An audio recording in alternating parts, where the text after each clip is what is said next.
गु सैंटोंग एक छोटे भोले बच्चे की तरह उस चौड़े आंगन में दौड़ता जा रहा था। उसकी सांसें तेज हो चुकी थी, चेहरा पूरी तरह से उत्साह से लाल हो गया था। थोड़ी ही देर बाद वह कभी घर की बीम पर चढ़ता तो कभी तालाब की ओर भाग जाता। हर कोना, हर छिपी जगह खंगाल रहा था, जैसे आदमी ने जिस बच्चे का जिक्र किया था वो वहीं कहीं छुपा हो।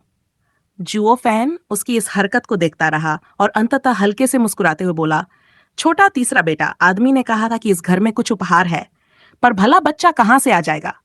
और यहाँ जो लोग पहले से ढूंढ रहे हैं, क्या सच में हमें कुछ मिलेगा? गु सेंटोंग पलटते हुए जोश से चिल्लाया, जरूर मिलेगा पिताजी। अब भी ऊपर नीचे उछलते हुए उसने लगभग उत्साह से दमकते हुए कहा, हो सकता है वो लोग मूर्ख हों, उन्होंने नहीं पाया तो क्या हुआ? पर पिताजी, आपकी चतुराई और मेरी नाक का कोई मुकाबला नहीं। मैं तो गुप्त कमरा खोज कर ही रहूंगा। ये सुनकर जुओ फैन ने सिर हिलाया, हल्की हंसी दबाते हुए कहा, तुम्हारी नाक? छोटे तीसरे बेटे, तुमसे ज्यादा कीमती चीज तो मेरी अंगूठी में है। तुम और क्या ढूंढोगे? लेकिन गुसेंटोंग बिना कुछ कहे सिर्फ उसे गहरी नजरों से देखता रहा। इसके बाद वह फिर से आंगन के हर कोने को छानने में जुट गया। जुओ फैन चुपचाप उसे देखता रहा। वह हैरान था, पर कुछ ही देर में समझ गया। अंततः गुसेंटोंग अब भी तो एक मासूम बच्चा ही था। उसे परवाह नहीं थी कि वह क्या खोज रहा है, बस खोजने की प्रक्रिया से प्यार था।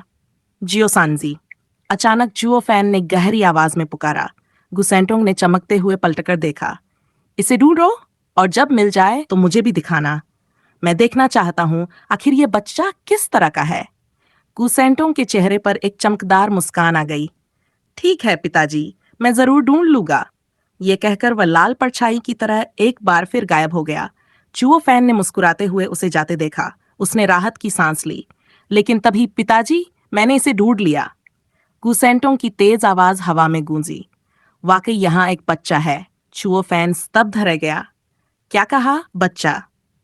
हाँ पिताजी, और यह बच्चा तो आपके पास नहीं था। गुसेंटों की आवाज उत्साह और विजयी भावनाओं से गूंज रही थी। जुओ फैन ने अपनी आंखों को संकुचित करते हुए चारों ओर की जगह का निरीक्षण किया।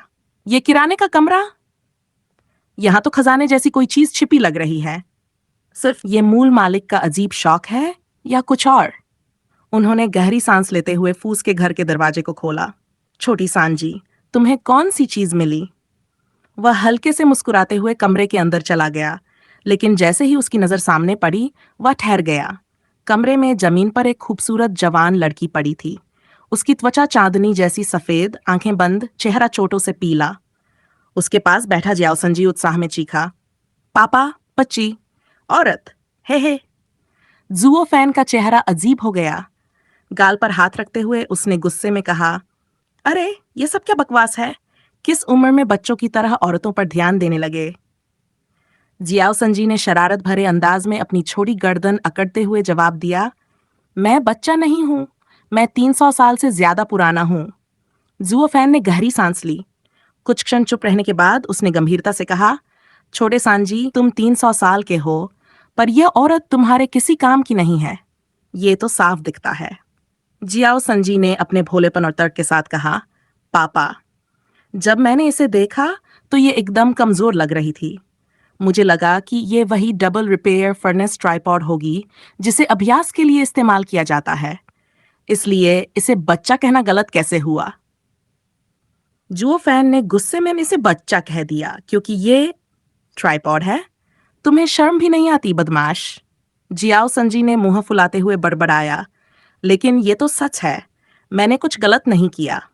जुओ फैन ने महिला की कलाई को पकड़ते ही हल्की सी मुस्कान के साथ कहा, हा, छोटी सांजी, तुमने फिर से गलत अनुमान लगाया। ये लड़की बिल्कुल भी भट्टी जैसी चीज नहीं है। गुसेंटोग ने चौंकते हुए कहा, क्या मैंने गलत अनुमान लगाया?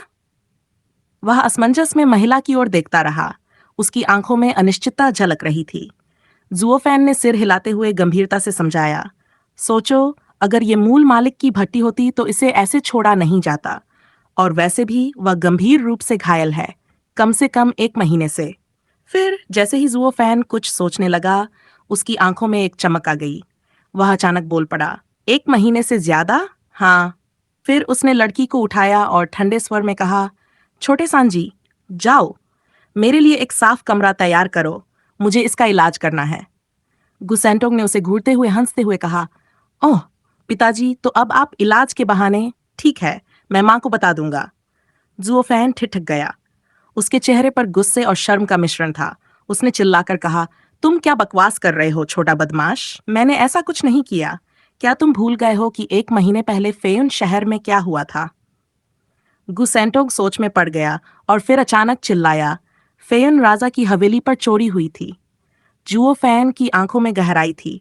उसने सिर हिलाते हुए कहा, सही कहा। और 10 में से 9 बार इस लड़की का उस घटना से सीधा संबंध है। उसे बचाकर हम बहुत सी महत्वपूर्ण जानकारी हासिल कर सकते हैं। अब कमरे की सफाई करो। गुसेंटोंग ने जल्दी सिर हिलाया, ओह, और तेजी से भाग गया। कमरे में युवा फैन ने लड़की को बिस्तर पर लिटाया। उसने अपनी उंगलियां उसके माथे पर रखीं और एक गहरी आवाज में कहा, हुई तियानलोंग यिन। नीली रोशनी की गूंज कमरे में भर गई। महिला के शरीर की चोटें धीरे धीरे ठीक होने लगीं, लेकिन उसकी सांसें अभी भी धीमी थीं, जैसे वह किसी भी पल दम तोड़ सकती थी। गुसेंटोंग ने अविश्वास में कहा, पिताजी, ये काम क्यों नहीं कर रहा? ये वही लॉन्ग यिन है जिससे हमने हुआंगपू को चौंका दिया था। जुओ फैन ने धीरे धीरे सिर झुकाया। उसकी आंखों में गहरी सोच झलक रही थी। उसने बुदबुदाते हुए कहा, इस बार स्थिति कुछ और है। जुओ फैन ने गहरी सांस लेते हुए सिर हिलाया। उसकी आंखों में एक अजीब सी चमक थी। हमने पहले भगवान के दायरे में लड़ाई की थी और वहां शरीर की चोटें प्राथमिक थीं। इस बार मामला अलग है। तियानलोंग यिन यहाँ असरदार नहीं है, क्योंकि समस्या शरीर में नहीं, आत्मा में है। गुसेंटोंग ने उत्सुकता से पूछा, आत्मा में? इसका मतलब क्या है पिताजी? जुओ फैन ने गंभीर स्वर में समझाया, यह लड़की आत्मा की 8वीं मास्टर है। उसकी मुख्य चोट उसकी आत्मा की गहराई में है और आंतरिक अंगों पर यह चोट आत्मा के आघात का परिणाम है। अगर आत्मा की तबाही ठीक नहीं हुई तो वह सिर्फ एक सांस के सहारे जीवित रहेगी। अगला कदम उसकी आत्मा की मरम्मत करना होगा। गुसेंटोंग ने सिर हिलाते हुए कहा, तो इसका मतलब है कि केवल आत्मा के उपचार से ही उसकी जान बचाई जा सकती है? जुओ फैन ने एक दृढ़ निर्णय लेते हुए कहा, बिल्कुल। उसने एक पल रुककर गहराई से सोचा और फिर आदेश दिया, जियाओ सांजी, तुम यहाँ उसकी देखभाल करो। मुझे 11वें स्तर की अमृत गोली तैयार करने के लिए 3 दिनों के लिए ध्यान लगाना होगा। मुझे इन 3 दिनों में कोई खलल नहीं चाहिए। गुसेंटोंग ने थोड़ा हैरान होते हुए पूछा, पिताजी, क्या हमारे पास पहले से मौजूद रामबाण इलाज काफी नहीं है? जुओ फैन रुक गया। उसकी आंखों में कुछ पुरानी यादों का प्रतिबिंब झलकने लगा। उसने धीरे से कहा, नहीं, पर्याप्त नहीं। उसकी चोटें सामान्य नहीं हैं। ये आत्मा की तबाही से अलग कुछ है। उसने गहरी नजरों से लड़की की ओर देखा और अपनी हथेली पर बने उस गहरे निशान की ओर ध्यान दिया। अपनी हथेली को घूरते हुए उसने बुदबुदाया, यह वैसा ही है जैसा उस दिन ऑप्टिमस तलवार से हुआ था। अजीब तरह की ऊर्जा है जो संघनित होती है, फैलती नहीं। हल्की हो तो ठीक, लेकिन अगर गंभीर हो तो इसे ठीक करने के लिए विशेष दवा चाहिए। कुछ पल चुप्पी में बीते। फिर जुओ फैन ने गहरी सांस लेते हुए बाहर की ओर कदम बढ़ाया। पीछे मुड़ते हुए उसने गंभीरता से कहा, यह मेरी जिम्मेदारी है। गुसेंटोंग ने अपने पिता की गंभीरता और दृढ़ता को देखते हुए धीरे धीरे सिर हिलाया।